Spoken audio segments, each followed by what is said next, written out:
কোন আব্বার ভয়তে মামলা নিচ্ছে না আমরা তা দেখে নিব ইনশাআল্লাহ। তাকেই অপবাদ দিয়ে পিটিয়ে হত্যা করা হয়েছে। সবচেয়ে দুঃখ লেগেছে মৃত্যুর আগে, মৃত্যু যন্ত্রণায় ছটপট করতে যায় তিনি যখন পানি চাইছেন, এক ঢোক পানিও তারে দেওয়া হয়নি। এ লোকগুলো কি মানুষ? কিন্তু এর চেয়ে দুঃখজনক হচ্ছে প্রশাসন এখন পর্যন্ত মামলা নিচ্ছে না।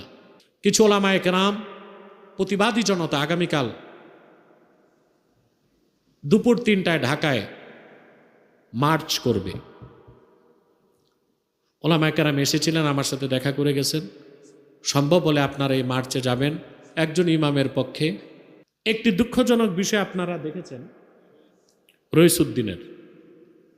রইসুদ্দিনকে পিটিয়ে হত্যা করা হলো।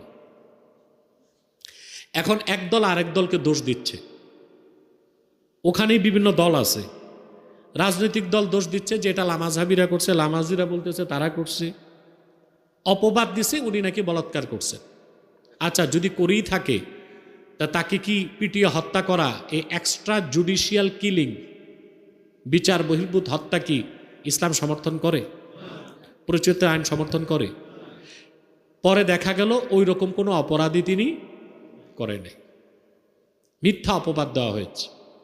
ওনার সাথে কমিটির এক পক্ষের দ্বন্দ্ব ছিল, সে দ্বন্দ্বের জের ধরে তাকেই অপবাদ দিয়ে পিটিয়ে হত্যা করা হয়েছে।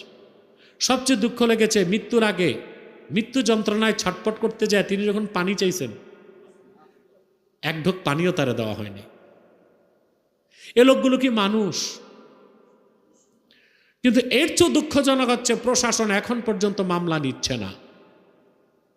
কোন আব্বার ভয়তে মামলা নিচ্ছে না আমরা তা দেখে নিব ইনশাআল্লাহ। একজন ইমাম, তার কি অধিকার নাই? তার পরিবার কি আইন পেতে পারে না? এখন দোষারোপের সংস্কৃতি শুরু হয়েছে, এই দল এই দলকে দোষতেছে। তো প্রশাসন গ্রেফতার করলে, অভিযুক্তদের রিমান্ড এবং জিজ্ঞাসাবাদ করলে তো আসল খুনি বেরিয়ে আসবে। মামলায় যদি নেওয়া না হয়, আর এটা যদি আমলে নেওয়া না হয়, তাহলে তো খুনি ধরাছোঁয়ার বাইসে থাকবে। আর যখন তখন মানুষ আইনকে হাতে তুলে নেবে, যে যার সাথে শত্রুতা তার পিটায় মেরে ফেলবে। আমরা দ্রুততম সময়ে অভিযুক্তদের আইনের আওতায় এনে আইন অনুযায়ী কার্যক্রম গ্রহণ করার জন্য সরকারকে অনুরোধ করছি। কিছু ওলামায়ে কেরাম, প্রতিবাদী জনতা আগামীকাল